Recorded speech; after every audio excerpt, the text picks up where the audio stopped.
Okay, so we know how to use the law of sine now to find angles and sides.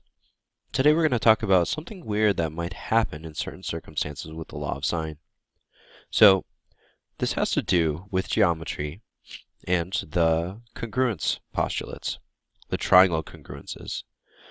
So there was SSS, there was SAS, there was AAS, there was ASA, there was even HL, but the point was that if we had two triangles with three identical sides, they have to be basically the same triangle. And they might be a mirror image of each other, but they are the same.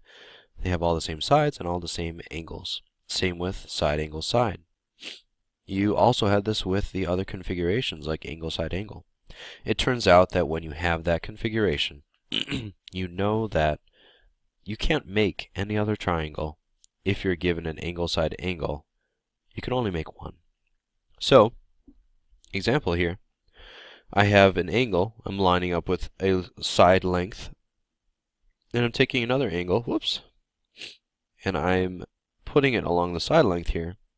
Now if you were to imagine that we were to extend these lines out, extending the lines, there's only one triangle that you could ever make with these angles.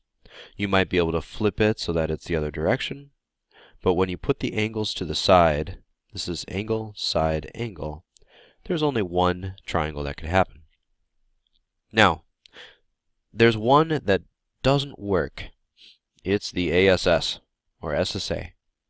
And we found in geometry that that does not guarantee that we're going to have one triangle if we were to make it. So, to show that, I have an angle that I'm going to place with my side, and I have another side that I'm going to place with my side here. Now, I'm going to have to adjust this a little bit because they're supposed to meet up. Anyway, if you pretend to extend this out, you have one triangle here. But let's say that you take the same the same length here on the triangle. If you were to kind of swing it over this direction, you could imagine that actually it could have been right here, and you could have had a different triangle with a different size, but still had the angle, the side, and the same side as was over there. So this is what's called the ambiguous case with the law of sines. And one thing you should remember is that this will only happen when, if you have ASS, this is the bigger side. If the middle S is bigger in the configuration, you know that there's two possibilities for your sines. For example, if I had 30 degrees, 5, and then 10, this would not have two sine cases. Well, because if you were to imagine swinging this over, this side would just be so long that there is no other possibility. If, however, you had 30 degrees and you put 10 and 5, that's not drawn to scale, but this could be swung over, and you could imagine a situation where this is also 5. We have two triangles. So let's do an example. Okay, we have a situation we have to solve for all possible triangles. Now, when people ask you these questions, they're going to leave it open, and you're going to have to determine if there is more than one triangle. So the very first thing I would do is I would get in my head a configuration in which we have an angle of 20 degrees, we have a side of 3, and then one of these is going to have to be RB, so I'm just going to choose 8 up there. So this is big A, little a, this is little b, so eventually this guy would be big B. But you'll notice what we said before. This is an ASS situation, and the 8 is larger, it's in the middle. So we know we have two cases. So when I do this, I'm going to draw them separately. The 8 is here, 20 degrees here, 3 is here. And this B right here is going to be an acute angle, or less than 90 degrees. The other situation is going to look very much the same to start, 20 degrees and 8, but the 3 is going to go the other direction. And this is going to be obtuse.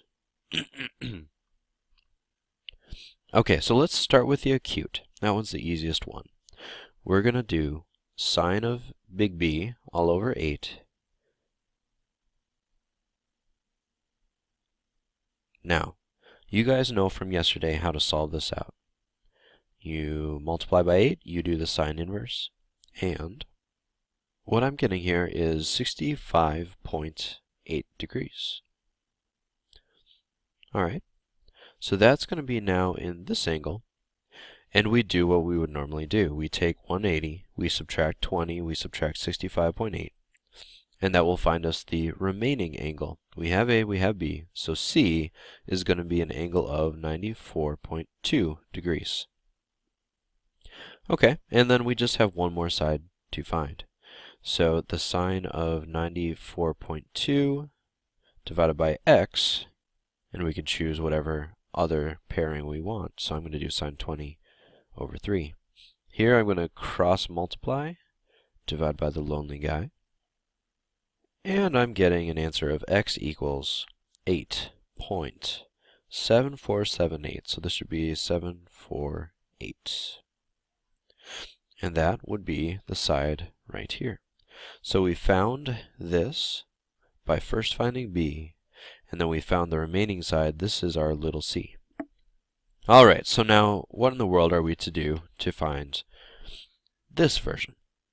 So it's actually pretty easy once you understand one important thing. If you were to take this triangle and lay it over this triangle, this side right here, going from C to B, would stick out like this. So pretend that that's there. We know what this angle is from our other triangle. We know these are both 3. And what's weird about this is this triangle right here, this one that we're just thinking about, is isosceles. It has 2 equal sides, which means that the angle over here, which is 65.8, is actually the angle right there on the outside of the triangle. And if we want to find the angle over here that we're actually looking for, we could do 180 minus this triangle, this angle, which is that angle, which is 65.8. So I'm going to take 180 minus 65.8, and I'm getting 114.2 degrees. Now, basically, you just have to remember, if you have a situation like this, the angle inside is going to be 180 minus what the acute angle was. And now we can keep going. We could do sine of 114.2 all over 8 equals, and then we can set up another ratio for the last side here.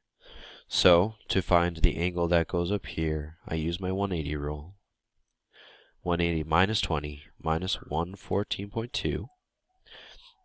And that's actually going to be 45.8.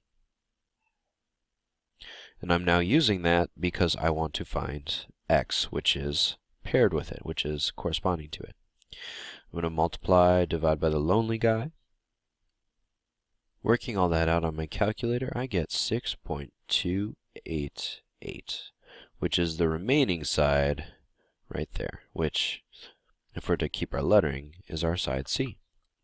So to make sure that we summarize here, when you're encountering a problem that might have more than one triangle, draw kind of a sketch first and see, is the middle side bigger? If it is, you know you're going to have 2 situations. So I would actually draw them separately. You find your small b, and then when you are done with all of that work, you can use the small b over here. You take 180 minus what you found over there to figure out what this obtuse angle should be.